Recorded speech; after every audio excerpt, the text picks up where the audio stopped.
बहुत समय पहले एक छोटे से गांव के पास एक घना जंगल था। उस जंगल में एक पुराना महल खड़ा था, जहां लोग अक्सर रात के वक्त जाने से डरते थे। कहते थे कि वह महल किसी रानी का था, जो अब चुड़ैल बन चुकी थी।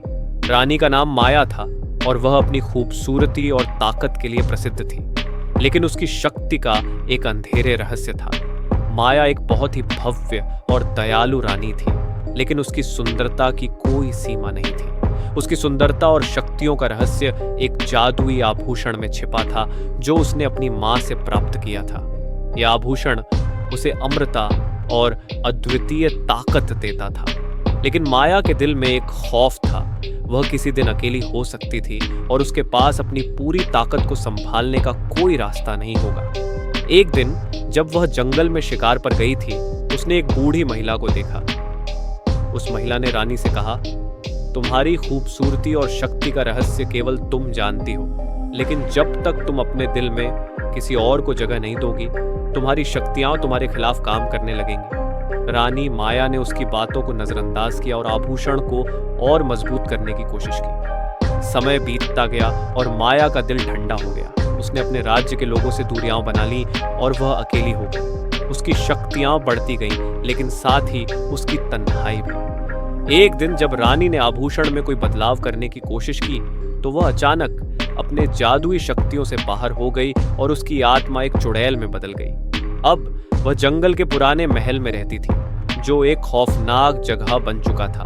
उसकी आत्मा अब अंधेरे में लुप्त हो गई थी और वह हर किसी को अपनी ओर खींचने के लिए तड़पती थी। लोग कहते थे कि जब तक कोई उसकी असल कहानी नहीं समझेगा और उसके दिल में प्यार और दया की भावना नहीं होगी, तब तक वह रानी चुड़ैल की तरह ही लोगों को डराती रहेगी। कुछ सालों बाद एक दिन गांव में एक युवक आया, जिसका नाम अर्जुन था। वह एक साहसी और नेक दिल लड़का था, जो अपनी मां की बीमारी का इलाज ढूंढने के लिए जंगल में आया था। अर्जुन ने सुना था कि जंगल के पास एक पुराना महल है, जहां कभी रानी माया हुआ करती थी और लोग कहते थे कि वह महल अब एक चुड़ैल का घर बन चुका है। लेकिन अर्जुन का दिल बहुत मजबूत था और उसने तय किया कि वह इस रहस्य को सुलझाएगा। अर्जुन ने पहले गांव के बुजुर्गों से महल के बारे में सुना, लेकिन उन्होंने उसे आगाह किया कि वह वहां न जाए, क्योंकि रानी माया की आत्मा अब भी उस महल में बसी हुई है। अर्जुन ने सभी चेतावनियों को नजरअंदाज किया और जंगल की ओर बढ़ने लगा। उसने मन ही मन सोचा, अगर मैं इस रहस्य का समाधान कर सका तो शायद रानी माया को शांति मिल सके। जैसे ही अर्जुन महल के पास पहुंचा, उसकी सांसें रुक सी गईं। महल अब वीरान और खंडहर बन चुका था, लेकिन उसके भीतर एक अजीब सी शक्ति थी जो उसकी ओर खींचती जा रही थी। अर्जुन ने धीरे धीरे महल में कदम रखा और जैसे ही वह अंदर गया, उसने देखा कि अंधेरे में एक आकृति खड़ी थी। वह आकृति रानी माया की थी, लेकिन अब वह एक चुड़ैल के रूप में परिवर्तित हो चुकी थी। उसकी आंखों में दर्द और अकेलेपन की गहरी छाया थी। अर्जुन ने हिम्मत जुटाते हुए उससे पूछा, रानी, तुम क्यों इस हालत में हो? तुम्हारी आत्मा इतनी तड़प रही है, क्या तुम नहीं चाहती कि तुम्हें शांति मिले? रानी माया ने अपनी कटीली आवाज में जवाब दिया, तुमने सही पहचाना है। मैं अब सिर्फ एक चुड़ैल बन चुकी हूं, क्योंकि मैंने अपने दिल में कभी किसी को स्थान नहीं दिया। मेरी अकेलापन और स्वार्थ ने मुझे इस कदर बदल दिया, मैं अब अपने ही बनाए हुए जाल में फंसी हूं। अर्जुन ने सोचा कि अगर रानी को शांति देनी है तो उसे पहले उसकी आत्मा को समझना होगा। उसने रानी से कहा, तुम्हारी शक्तियां अब तुमसे परे हैं, लेकिन अगर तुम दिल से किसी को माफ कर सको तो तुम फिर से इंसान बन सकती हो।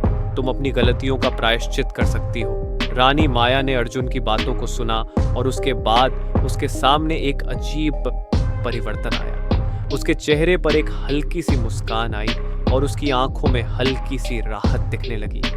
वह बोली, तुम सही हो। मैं सच्चे दिल से अपनी गलतियों को स्वीकार करती हूँ और मैं अब चाहती हूँ कि कोई मेरी मदद करे। अर्जुन ने उसे यकीन दिलाया कि यह सब खत्म हो चुका है और उसकी आत्मा को शांति मिल सकती है। उसने रानी से वादा किया कि वह किसी को भी उसकी सच्चाई बताएगा और उसके दिल की गहरी तड़प को समझेगा। रानी माया की आत्मा धीरे धीरे उस महल से बाहर निकली और शांति के साथ आकाश की ओर उड़ी। अर्जुन ने फिर महल में आखिरी बार देखा और वह जान गया कि रानी माया को अब शांति मिल चुकी थी। वह वापस गांव लौटा और लोगों को बताया कि रानी माया एक समय में महान और दयालु रानी थी, लेकिन अकेलेपन और स्वार्थ ने उसे चुड़ैल बना दिया। अब उसका आत्मा शांति से चली गई थी। अर्जुन ने यह भी कहा कि हमें हमेशा दिल से किसी न किसी को प्यार और समर्थन देना चाहिए, ताकि हम कभी अकेले न महसूस करें। कुछ महीनों बाद अर्जुन गांव में वापस लौट आया, लेकिन रानी माया की कहानी ने उसे पूरी तरह से बदल दिया था। अब वह समझ चुका था कि अकेलापन और अपने दिल में नफरत रखने से आत्मा को कभी शांति नहीं मिल सकती। उसने ठान लिया था कि वह गांव के लोगों में यह सिख और जागरूकता फैलाएगा, ताकि कोई और रानी माया जैसी स्थिति का सामना न करे। लेकिन रानी माया का रहस्य पूरी तरह से खत्म नहीं हुआ था। गांव में कुछ अजीब घटनाएं घटने लगी। लोग कहते थे कि रानी माया की आत्मा महल के आसपास के जंगल में फिर से दिखाई दे रही थी। कभी कोई चांद की रात में महल के पास से गुजरता तो उसे एक कटीली हंसी सुनाई देती। कुछ लोग कहते थे कि उन्हें रानी माया की छाया महल के खंडहरों से निकलते हुए दिखाई दी। अर्जुन को यह सब सुनकर चिंता हुई और उसने महसूस किया कि रानी माया की आत्मा पूरी तरह से शांति में नहीं थी। अर्जुन ने गांव के बुजुर्ग साधु से मदद लेने का निर्णय लिया। साधु ने उसे बताया कि रानी माया की आत्मा तब तक शांति नहीं पा सकती जब तक वह अपने जीवन के सभी कड़वे अनुभवों और अपने किए गए गलत कार्यों को पूरी तरह से नहीं स्वीकार करती।